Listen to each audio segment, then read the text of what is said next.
தக்காளி முட்டை குழம்பு தான் பார்க்க போகிறோம். அதுக்கு தேவையான பொருட்கள் என்னன்றதை நம்ம இப்போ காமிச்சிடுறேன்.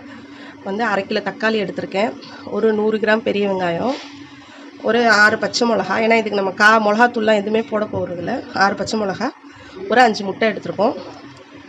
இப்போ இந்த குழம்பு வந்து நம்ம எப்படி செய்யலான்னு பார்க்கலாம். இது யார் வேணாலும் செஞ்சிடலாம், ரொம்ப ரொம்ப ஈஸி இதை செய்கிறது. இப்போ நம்ம கடுகு நம்பருக்கு மட்டும்தான் இதை போடுறோம், வேறு எதுவும் தேவையில்லை. விருப்பம் உள்ளவங்க மஞ்சத்தூள் மிளகாத்தூள் போட்டுக்கோங்க, விருப்பம் இருந்தால். இல்லாட்டினா அது போட தேவையில்லை, நான் போட மாட்டேன். நம்ம மிளகாத்தூள் விருப்பப்படுறவங்க போடுறதா போட்டுக்கலாம், ஆனால் நான் எதுவுமே போடலை. பச்சை மிளகா பாருங்கள், நீட்டை வாக்கில் நறுக்கி வச்சுருக்கேன். பொடி பொடியாக நறுக்கி போடலாம், ஆனால் வந்து எடுத்து போட கஷ்டமாக இருக்கும். அதுக்கு தான் நான் இந்த மாதிரி நீட்டை வாக்கில் நறுக்கி போட்டுருவேன். நீட்டை வாக்கில் நறுக்கி போட்டோம்னா எனக்கு எடுத்து போட ஈஸி. அந்த 100 கிராம் வெங்காயம், பெரிய வெங்காயத்தை நறுக்கியாச்சு.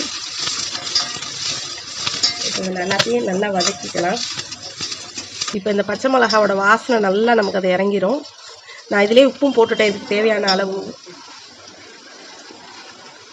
இப்போ பாருங்கள், நம்ம குறைப்பாக அரைச்சி வச்சுருக்கிற அந்த தக்காளி விழுவே இவ்வளோ ஊற்றிடுவோம். உங்களுக்கு வேணும்னா பொடியாக கட் பண்ணி போட்டும் நீங்கள் நல்லா வதக்கலாம். இந்த நெருன்னு அரைச்சிட்டோம் பார்த்தீங்களா, இந்த இந்த இந்த பக்குவத்துக்கு அரைச்சா போதும். இந்த இடத்துல இந்த ஸ்டேஜில் அரைச்சிட்டு இதை நம்ம நல்லா இப்போ வந்து கொதிக்க விடலாம். நல்லா இந்த தக்காளியோட பச்சை வாசனை போகிற வரையும் கொதிக்க விடணும். அதனால் என்ன பண்ணிடுவோம், இதுக்கு தேவையான அளவு தண்ணி ஊற்றிடலாம். நல்லாவே ஊற்றிக்கலாம், உங்களுக்கு எந்த பதத்துக்கு வேணுமோ அந்த பதத்துக்கு நம்ம தண்ணி ஊற்றிக்கலாம். இல்லை நல்லா பச்சை வாசனை, அதாவது இந்த தக்காளியோட பச்சை வாசனை போகிற அளவுக்கு நல்லா மடமடன்னு கொதிக்க விட்டுருவோம். அதுக்கப்புறம் முட்டை ஊற்றிக்கலாம். இப்போ பச்சை வாசனை போயிடுச்சு, 10 நிமிஷமாக கொதிச்சுட்டு இருந்தது. இது நம்ம செய்கிறதுக்கு ஒரு 20 நிமிஷம் தான் ஆகும். இப்போ நம்ம முட்டையை ஊற்றிடலாம். இப்போ முட்டையை ஊற்றிட்டு ஒரு 5 நிமிஷம் அப்படியே மூடி வச்சிடும், சிம்லேயே இருக்கட்டும், அப்போ தான் நல்லா முட்டை வேகும். இப்போ தக்காளி முட்டை குழம்பு நமக்கு ரெடி ஆயிடுச்சு. பாருங்கள், ரொம்ப சூப்பராக வந்திருக்கு. அந்த முட்டையும் நல்லா வெந்திருக்கு.